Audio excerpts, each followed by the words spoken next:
I'm going to speak to you today about superpowers.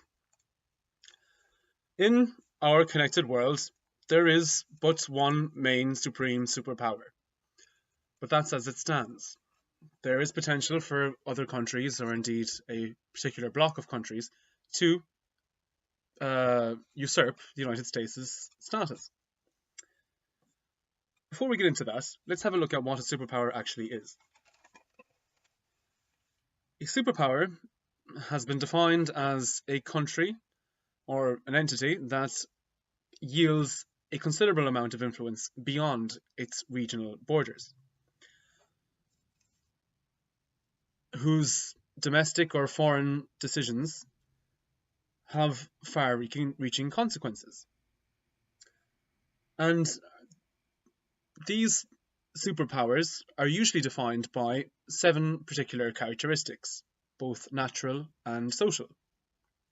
On the natural side, we have geography, population, and resources. On the social side, we have economy, we have military, diplomatic ties, and national identity. The world has seen influential civilizations in its history, notably the ancient Egyptian Empire, the Mongol Empire, and the Roman Empire. But in the 20th century, we saw a new entity emerge. World War II was one of the first significant demonstrations of global power, and it did indeed lay the groundwork for the globalized world in which we live in today. That was as much in terms of communication as it was economic ties.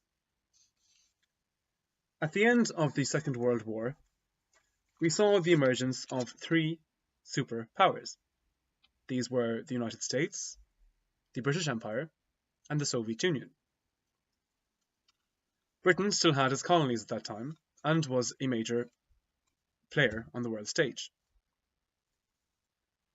The latter's influence and power did dwindle shortly after the Second World War. And while that was happening, the United States' power and influence and the Soviet Union's increased, especially militarily. In 1956, what has become known as the Suez Canal crisis occurred. This saw British forces, together with French and Israeli forces, invade Egypt to try and regain control of the very strategically located Suez Canal. Not only were the British unsuccessful, but they also drew the ire of the United States and the United Nations. The latter condemned Britain for its actions and demanded that they withdrew from Egypt. Britain, weakened after World War II, did withdraw in what was a humiliating move for the country. The United States and the Soviet Union remained, after that incident, as the 2 superpowers on our planet. And they fought for global hegemony over the next 5 decades in what became known as the Cold War. The Soviet Union, geographically, was a larger country. Still is. Well, what is now? Russia still is larger than the United States. But the Soviet Union at the time was immense. Their populations were quite similar.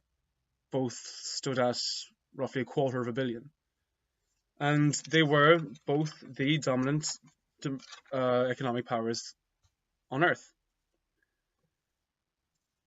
The USSR found its allies in Central and Eastern Europe, as well as in Southeast Asia, including China, whereas the United States' allies were to be found in Western Europe, the former British Empire, and other large economies, notably Japan. Ideologically, the United States represented capitalism, whereas the USSR represented communism. 1991 saw the collapse of the Soviet Union. This was partly due to its investment in the Cold War and partly due to internal corruption. This saw the United States left as the sole superpower on Earth. The United States' influence socially, economically, militarily is undeniable. In fact, the United States, in terms of military alone, spends more than the next 8 countries combined on its defense. Today, it's unquestionable that the United States is the most powerful country on Earth. But that may not last very long.